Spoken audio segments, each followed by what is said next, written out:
All right, welcome everyone. Welcome back to Tumor Talk. This is a collaborative effort, as everyone knows, between Lenox Hill Neurosurgery and the Journal of Neuro-Oncology, where we sit down and we discuss with the authors of recently published articles in the Journal of Neuro-Oncology and discuss really the reasons, the rationale, and the results of their studies as it relates to brain and spinal cord tumors. So today, Dr. Sheehan wasn't able to make it today, but we have Nitesh Patel revisiting us back from Rutgers. And we have a special guest, Dr. Mukherjee from Johns Hopkins, discussing his recent publication, looking at a systematic review and meta-analysis of supertotal versus gross total resection of GBM. So we're super excited to have you. Thanks so much for coming along. Fantastic paper.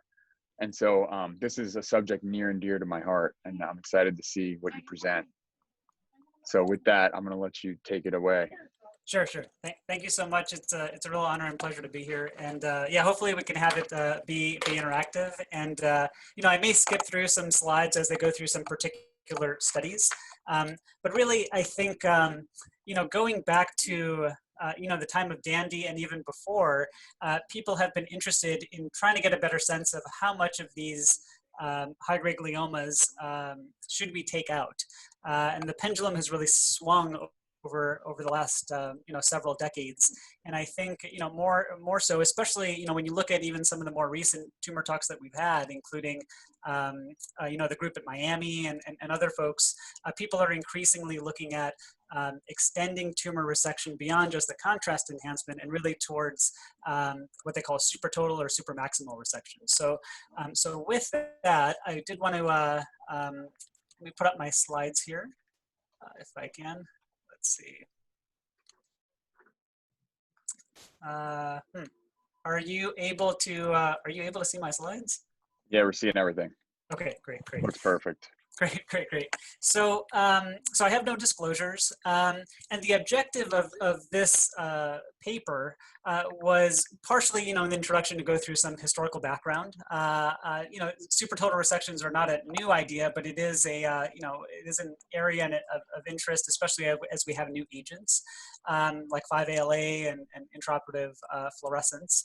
But I wanted to give some historical perspective, highlight some of the particular papers in the current literature that I think point towards a benefit for progression-free and overall survival for supertotal resection, and then some suggestions for future directions. So there are a handful of people, as you'll see, looking over the literature, the definition of supertotal resection is really disparate when you look at the papers that are out there. And so what the primary objective of our review, I think, was to help better define supertotal resection and to actually run a meta-analysis on a subset of those patients that had a certain type of supertotal resection to get a sense of what benefits on overall survival were. So historically, the earliest series of patients that had supertotal resections or hemispherectomies was actually Walter Dandy during his time at Johns Hopkins. And so what he noticed, as a lot of others did, was that with high-grade gliomas, when you took out the tumor, inevitably they would recur. And so he had this very aggressive approach for a handful of patients. And over the course of time, he published a series in the early 1900s where he had 5 patients that underwent supertotal resections in the form of hemispherectomies. And so these were right-sided GBMs. And essentially, one of those 5 patients had a survival, approaching about a year, and the other 4 either were lost to follow-up or they had really, really poor outcomes. And I think in large part because of that JAMA paper that Dandy published in 1918, the idea of supertotal resections really went by the wayside for quite a long time. Nowadays we have intraoperative guidance, we have intraoperative ultrasound, we have 5-ALA, and so especially over the course of the last 10 years or so, there's been increasing interest in re-looking at supertotal resections, especially given the benefits of supertotal resections for low-grade gliomas in terms of progression-free and overall survival. So there are 2 primary papers that have looked at the effect of gross total resection or extended resection when it comes to the contrast enhancing portion of the tumor. Some of the more recent series, obviously there was a Lacroix paper in early 2001 that showed that getting 99% or more of the contrast enhancing tumor was associated with better survival. It was a retrospective analysis, but it was the largest series at the time, and that came from Dr. Sawaya's group at MD Anderson. fast forwarding about 2 decades, the Sawaya group, including Dr. Lee and others in 2016, really found that there was you didn't have to get 99% to have a survival benefit, but you did need to get somewhere close to 80%, about 78% or so, to have to have a survival benefit.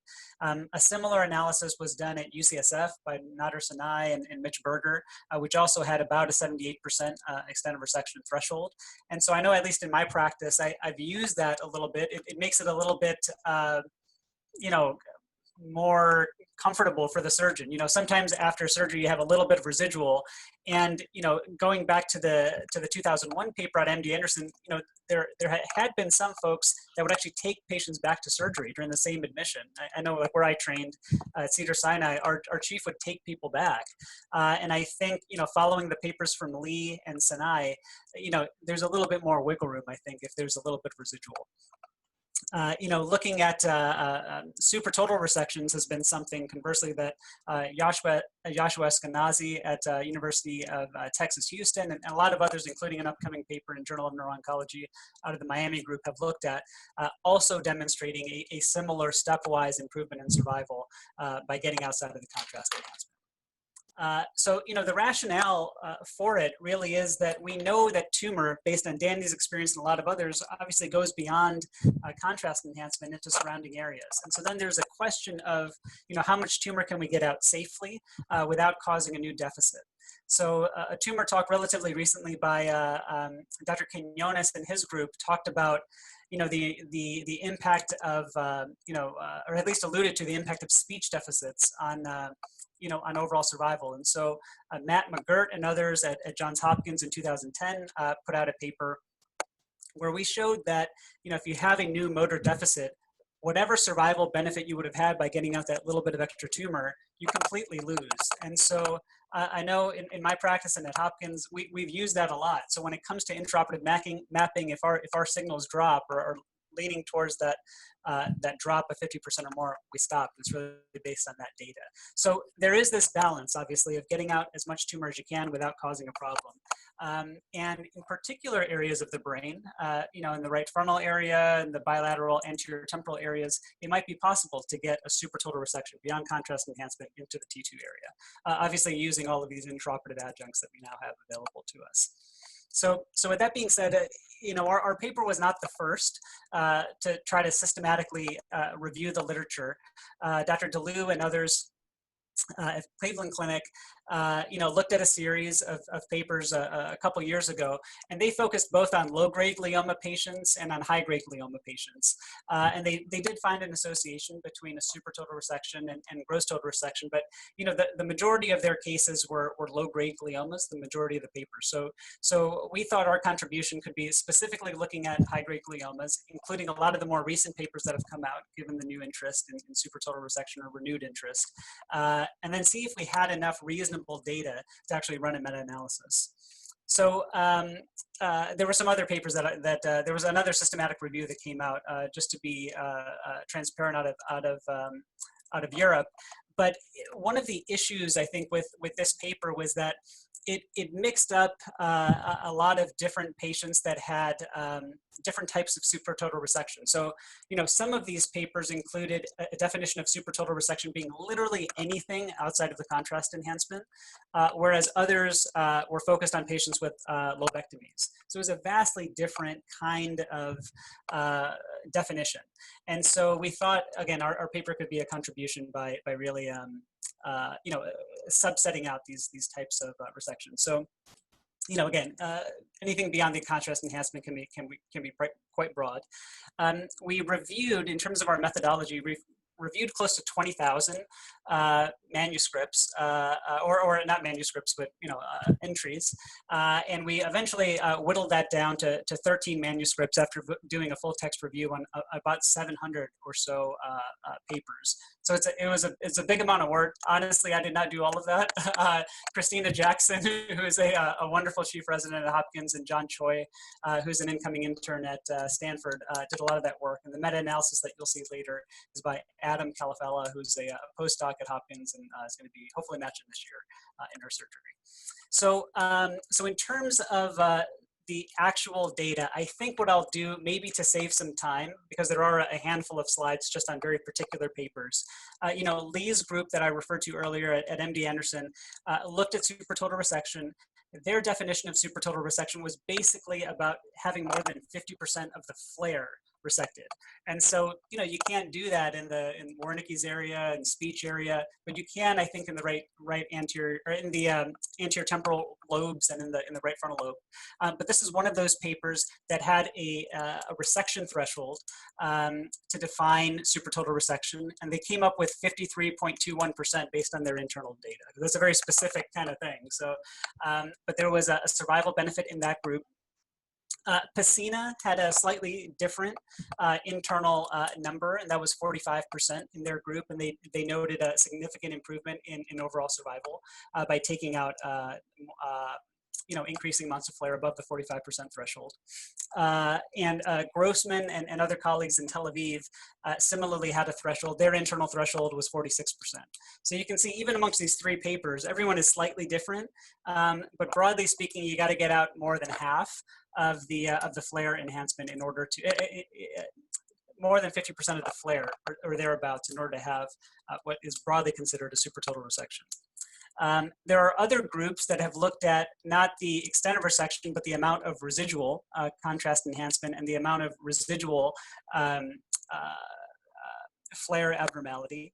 And this is a group, Grabowski and others, who found they looked at things a little mathematically different, which is why this doesn't look like a usual Kaplan-Meier.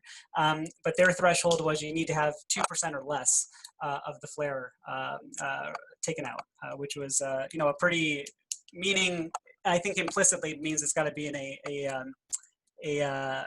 non-functional, quote unquote, non-functional area. You mean residual though, 2% residual. Correct, That's what correct, you mean. correct, Yeah. correct. 2% residual, correct. Yeah, this is often an interesting debate about residual volume versus extent of resection, because you can play around with numbers and, you know, the percent extent of resection doesn't necessarily represent the smallest amount of residual volume. So just for people listening to understand. Yeah, and it's a topic that I know Kaisoran Chaichana, who's currently at Mayo Jacksonville, has looked at, and a couple others have looked at too.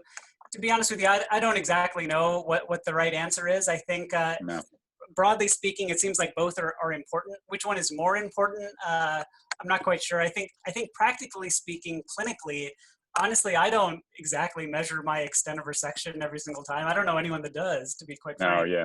Yeah. You know, I think it's a gestalt feel, and you know, I know there's a project that a couple of folks in the tumor section are working on. You know, trying to actually get a sense of how aggressive people are in the field, just to get a sense of what's a reasonable kind of threshold. Let me maybe skip through. Actually, I should say there's a couple papers by Debonis and Glenn where their threshold is not amount of residual, not volume of residual, and it's not an extent of resection per se, but it's actually based on the physical space around the margin of contrast enhancement. And so for them, it was 1 to 2 centimeters beyond the contrast enhancement. If you got some flare there, that was associated with increased survival in those two groups.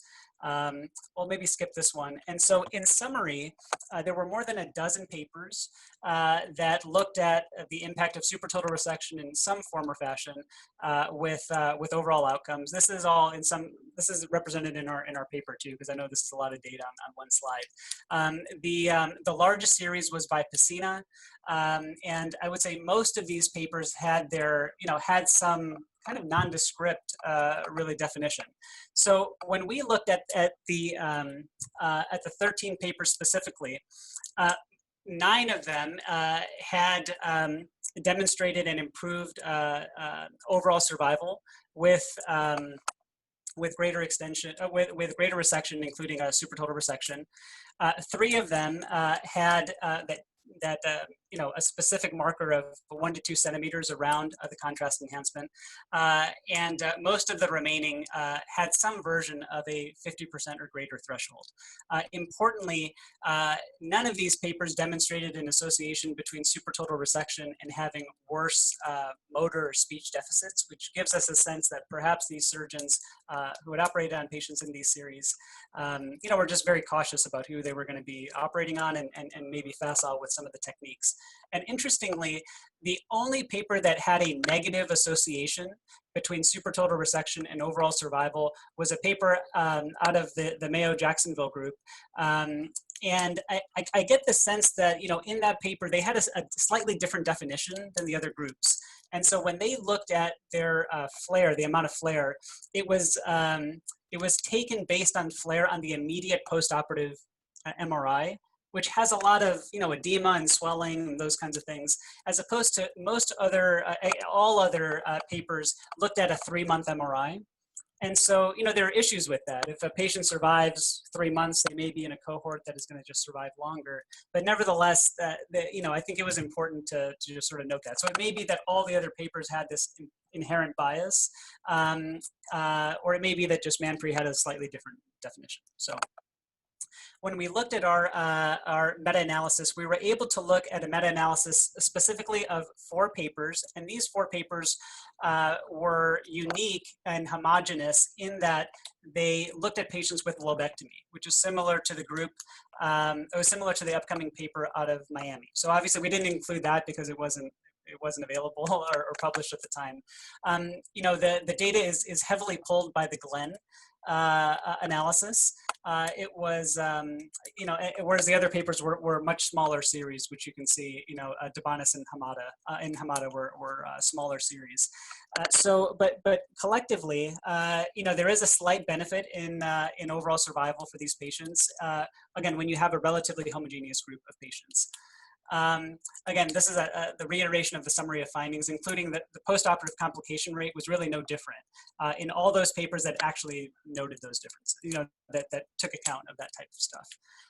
And so in conclusion, with regard to these our findings, I think we've tried to be a little bit more nuanced in how we define supertotal resection. The majority of studies did demonstrate an improvement both in progression-free and overall survival without any worsening of complications. Each of these papers, though, was a single institution study. Each of them was retrospective. I think there's a lot of interest, amongst multiple centers and multiple surgeons about on this topic, and even potentially looking at it prospectively. And so, hopefully that's something that this dialogue can spark people's interest and that we can look towards in the future. That basically is the future direction. I know there's a handful of people that are looking at this. There is a trial actually out of China that's been open for a few years. They didn't really define their threshold for supertotal resection, and I think they've had some issues with accrual.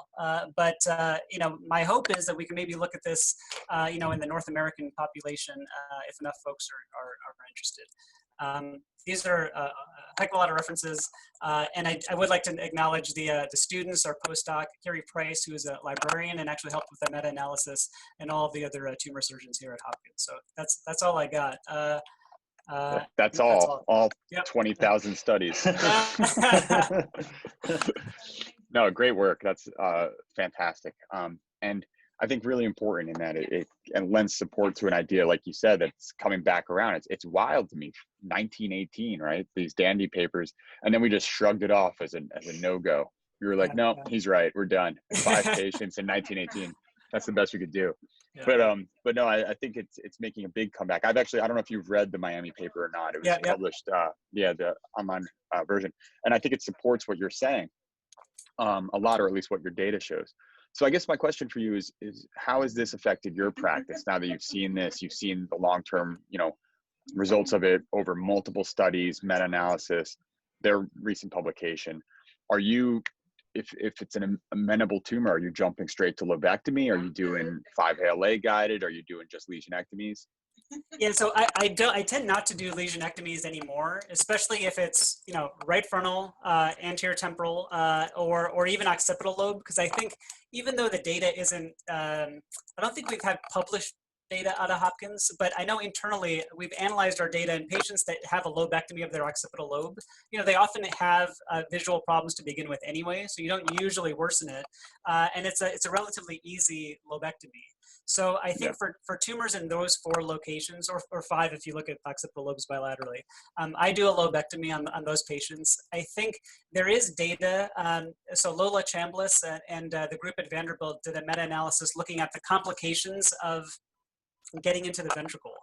And so, theoretically you could spread tumor. There's a higher rate of, of patients getting CSF shunted. leak. Exactly. Yeah. Wound breakdowns and things like that. And so, my caveat to the lobectomy, especially for sort of right anterior, right frontal lobe, Yeah. is I try not to get into the ventricle.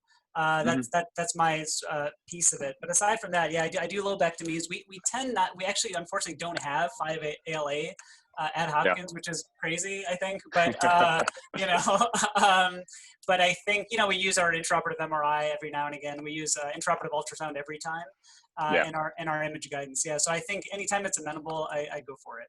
Well, I gotta tell you, I think that what papers like this do though is they modify how we view different histologies, different locations, right? So like you said, any of these 4 quadrants: left frontal, very far anterior, right frontal, either the temporal poles, occipital poles, sure. But then 5-ALA becomes important for these things that are kind of next to eloquent areas, right? Where you're not going to be able to do a supertotal, or at least we don't think you will, right? That data doesn't really exist. What do you tell the patients? I mean, what's your discussion with the actual patients about, I'm going to remove just this brain tumor, I'm going to remove your entire right frontal lobe? Yeah, so go ahead, Natasha. I was going to piggyback on Randy's thought. Just one more thing. What about KPS status and stuff? And just counseling these patients. That's the first thought that came across my mind too. Yeah, so I think a couple things. We've actually run a study. So I have a joint appointment. It's a little unique in that I have a joint appointment at the School of Public Health. So there are all these people that do, qualitative research and nursing research and things that I was never trained in. But a part of that work is doing patient interviews and getting a sense of what they value and what is important to them, a priori before going to surgery. And so at least in our preliminary studies, patients really more so than, it's this matter of quantity of life versus quality of life. And so, I think I let patients know when it comes to, tumors in these sort of non-eloquent areas that, yeah, there's a risk that you might have some issue, but, based on the best data we have, there's no greater complications, and I think you can have improved survival. And essentially across the board, all the patients say, go for it. When it comes to those patients that have near eloquent tumors, I can say we've done a small series of patients where we've interviewed them and their family with the School of Nursing, and universally they've said, I don't want to say universally, there have been a handful of folks that have said, do whatever you got to do to make me survive as long as I can. But the vast majority say, I don't want to be debilitated. If I'm going to only be around for a year versus a year and a half, if I only have a year, I'd rather have, all my function. And so I've taken that sort of preliminary data to patients and say, this is what most others think, but you're an individual, you're a human being. What do you value and what would you like me to do? And almost always people have said, I don't want to have a deficit, but get out as much as you can, but don't cause me a deficit. And I try to honor that, I think that's the right thing to do and talk about as well. I mean, the numbers look fantastic though. If it's true, I mean, you're talking about, what did you guys have? Your median overall survival improved 10.5 months with the largest. That's what you guys saw. I mean, that's not insignificant at all for a disease that, with our best changes in chemotherapy, extended survival 2 months, right? I think it's worthwhile. It's a great conversation to have with patients, and it's actually a success story. I think the Miami paper as well. The support there. I mean, the overall survival in that is incredible as well. Yeah, I think it doubled, if I remember right. It was I think one of the caveats is when it comes to tumors in these areas, I don't know about occipital lobes, but right frontal and anterior temporals, they tend to have a higher proportion of being IDH mutant. And so, so I think that's a bit of a, confounder potentially. Yeah. But I mean, nevertheless, I don't want to spoil their paper too much because at some point I'll get them back in. But the truth is that in their paper, actually, the majority of the lobectomies were IDH wild types also, which is also interesting. But either way, the other thing I wanted to talk about though is so 5-ALA, obviously, you guys haven't used it that much, but I use it on the regular. And the question is whether or not it's really a supertotal. And there's some evidence that suggests that it is, right? That it's outside of the contrast enhancement boundaries, that it's still, broader. But what degree of the flare that is unclear, I think, at this point. With regards to the flare, how much do you resect? Do you aim for 50%, or you just aim for the lobectomy? Do you not worry too much about it? Yeah, to be honest with you, I've aimed for the lobectomy personally. Getting out as much as I can than the lobectomy. I think trying to get 1 to 2 centimeters around, trying to get 50% around. I don't think the data is, broadly accepted enough to say, hey, that's the for sure threshold. So to me, I just try to get out as much as I can. I mean, that makes total sense. And then the last thing is obviously, I mean, you alluded to this a little bit, that you have some data, but kind of the neuropsych testing for these patients who remove an entire lobe. When do you have to be careful, or when do you think that someone's going to be just fine? Or do you notice subtle differences? Do the families discuss it? Yeah, I think, especially with the temporal lobe, I think people have sort of subtle memory issues. They have subtle personality issues. With patients in the occipital lobe, I haven't noticed that honestly much at all. But it's really been I suppose, to some degree with the right and the right frontal, but really the temporal lobes. People come back with these just sort of funny, they just come back. I sometimes I don't even know how to describe it. It's not a Wernicke's, and it's not a Broca's. It's just this weird. They have weird, an odd way of processing things, and those have been the ones that I've not lost sleep over, but that I've thought that, because I still thought it was the right thing to get out as much tumor as I could without a major obvious deficit. But I think moving forward, I think we've actually partnered with a neuropsychologist to routinely, at least for all elective patients, get them on the schedule with that testing, so we can test some of those subtle differences. Because for us, similar to Dandy, a century ago, for him, if someone lived for, a month, that was a win. And so for us, if someone, isn't paralyzed, great. Hey, great. You're alive and you're not paralyzed, but there's more to it, than that. And I think, absolutely. I think we're all, thinking about that more and more. That's the premise of Defoe's whole approach is, right, quality of life and preservation. GBM is a different disease than a low-grade glioma, obviously, but it's very important. I'm going to share my screen one last time. It's kind of a thank you slide.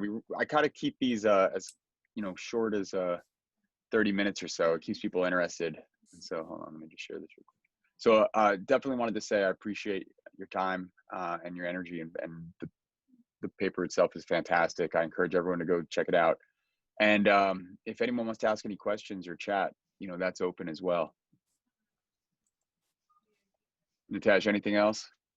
No, I think the neuropsych stuff was something I was thinking about. And then you had mentioned about using ultrasound as opposed to using ultrasound more often as opposed to intraoperative MRI. You guys use it in almost every case you guys do. Is that sort of every tumor case essentially? Yeah, I think it's it's pretty quick. I think it gives you a sense of whether you're leaving something obvious, a big chunk of something obvious. And boy, honestly, we've had the intraoperative MRI, but it sure takes a while. And I generally speaking, when you're, as a surgeon, when you think you're done, there's a good reason why you probably thought you were done and stopped. And so it's been rare in our experience that the intraoperative MRI tells us something so significant that we that we go back, especially with that data on 78% resection for contrast enhancement. It's hard to, we just haven't used it as much, especially for high grade gliomas. I think low grade gliomas is a different beast. Yeah, absolutely. All right, man. Thank you so much. I will say at the end here, this we've started to get some sponsorship for some of these talks. Today's actually was sponsored by NXDC, or the Glioland Company, which is funny that they came up a few times. But it's an extended resection talk. It's fitting. And so thank you to them. That's the proceeds are actually all going to the NREF. Awesome. So and the tumor section. So it's good work. So thanks to them. Thank you again. This will be posted on YouTube for anyone who missed it or jumped in late. And I'll send you the link. We'll promote it on social when it's ready. You can find all of the links here. So pleasure. Thanks, guys. Take care. Have a great day. You too. Bye-bye. Bye.